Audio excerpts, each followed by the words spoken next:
morning, everybody. Thank you for joining us this Monday. Breakfast today with Sally Nugent and John Kay. Now, here on the programme, we have been following the stories of those affected by the infected blood scandal ahead of the public inquiry announcing its findings in a report next week. Let's just remind ourselves of the figures. They are shocking. More than 30,000 people in the UK are thought to have been infected with HIV and hepatitis C after being given contaminated blood product back in the 1970s and 1980s. In total, 3,000 people across the UK died in what has been described as the biggest treatment disaster in the history of the NHS.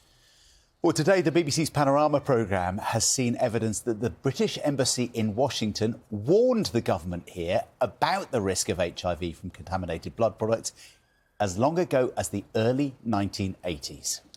We are joined now by Bob Strachan, whose dad, John, died in 1987 after contracting HIV from one of his regular transfusions. Bob is here with his daughter, Bobby. And also we've got lawyer Des Collins, who is representing 1,500 victims of the infected blood scandal. Morning to you all. Bob, let's start with you. Your dad was a haemophiliac, treated with factor VIII. Yes. What happened to him? Well, obviously, he started getting the treatment, and they thought there was this a wonder drug that he could take this and he could go in the garden, do things, he could take it preemptively. But obviously, he was infected with HIV. They tested him without his knowledge, and it took them 6 months to actually inform him of a positive result, putting myself and my mother at risk. And when you were 9 years old, I think, just 2 weeks before my 9th birthday. So you lose your dad. The impact on him, on you, on the whole family, on your daughter. I mean, how has this impacted all of you, Bob? Well, I mean, obviously we didn't know much, and my mum kind of kept a lot of it from me at that early age, which I'm so grateful for. But hearing, talking to her again, my dad wouldn't hug, he wouldn't kiss, because they didn't know things about that. So you figure from the time of infection, I just can't imagine how he would have been that way. But then obviously losing my father, growing up without him, thankful for my mum's dad who stepped in and helped raise me and became my second dad.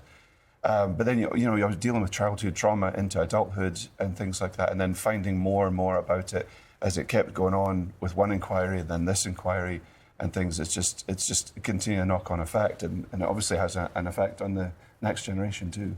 So, Bobby, how has this affected you? It's kind of been interesting growing up because, of course, I didn't experience losing Grandad, but I lost out on him because I didn't get to have the experience of, having Grandad around, because it's not like he just passed away, like, from natural causes. It was, the infected blood and stuff that killed him, and then that affected, it's been 40 years, an open wound type thing. So it's been, Dad was like kind of shut off for quite a lot of my life, but recently, he's been a lot more emotional and open about things. But yeah, Grandad's never been like a taboo subject. He's always been talked about.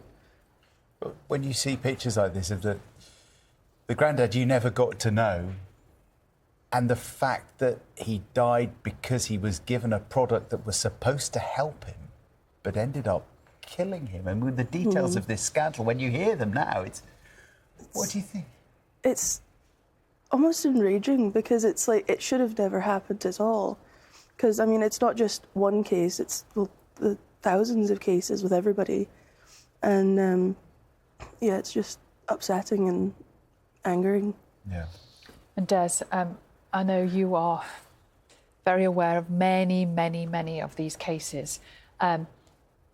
Are you, we're starting to hear more information now, this latest newsline that we're talking about here today, how things were known about before anyone was ever told. How much more of this is coming?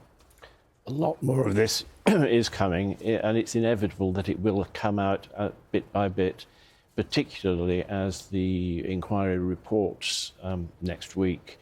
A lot of that evidence has been before the inquiry, but hasn't gone out into the public domain. So it will start to come out a lot more quickly next week. And one of the biggest medical scandals ever. Yes, probably the biggest medical scandal ever, and unfortunately, one of the biggest medical scandals in circumstances where it was effectively covered up for 40 years, and that's one of the issues which I know all the victims feel very strongly about. This should not have been covered up. It was covered up, and it's taken 40 years for a public inquiry, having sat for 6 years, to produce a report. It's high time that the information, that the facts were known to the public. A week today, isn't it? We get the report. It comes out next Monday. How important a moment is that for you, Bob? It's going to be a huge moment, as well as the government's response to that. I think it's not just the report, it's how the government responds, and I think that's what we're waiting for. And a lot of folks like myself it's be neurodivergent. It's a hyper focus, and so it's hard to focus on a lot of things. So we're waiting for this to come out. There's, don't know what's going to say. We can't speculate on that. But then what the government's response will be, and then hopefully finally getting a lot of closure. Like Bobby said, if somebody's died of disease or of an accident, a lot of times you can get that closure. It doesn't just detract from their loss, but this has been going on and on since I was before I was 9 years old. And so finally be able to go, it's done. Yeah. It will be a great thing for us. Your dad was infected with HIV from contaminated blood. We hear today in this BBC Panorama tonight that the British Embassy in Washington was warned that there was blood contaminated with HIV in the early 1980s. When you see that news, that headline, what do you think about what happened to your dad and what might have been avoided? It is avoidable. And also my grandmother saw an article in one of the Sunday newspapers and said to my mum about this, and my mum had been told that it's okay because Scotland has its own supply, so there's nothing to worry about. So then that's an added thing that it was known about and should have been known about, and that's even more enraging that this could have been stopped. And you can't help but be valid in that emotion that, it's okay to be angry, it's rightfully so because of that. And at the time that your dad was diagnosed, HIV was something that people gossiped about. Oh, yes. Talked about. Stigma, wasn't it? Yeah. It was, And that affected you all desperately, didn't it? Of course it did. It was the 80s. We didn't know much about it. I didn't actually know about the HIV until I was in my teens. And so I'm thankful for that, because I've heard people being bullied and stuff. I was bullied for not having a father, but not because he died of HIV. So I was thankful for that. But again, the stigma that my mum went through, a lady in the church that worked for the medical board decided that she was going to tell the whole church and everybody that would listen for prayer, but then we ended up going to New Zealand, and through other things as well, we ended up moving away from Aberdeen, so uprooting me and from all my friends and close family. So yeah, it was still there. And, it's now we can talk about it, we understand it, there's not so much of a stigma behind it at all. It's something that should never happen, but my heart goes out to everyone that did get bullied because of that, and perhaps still are. Bob, Bobby, Des, thank you all so much for coming in this morning. We're going to talk about it a lot more here over the next few days, and of course, next week is the scandal report. So we will talk about it then. Thank you so much. Thank you very much.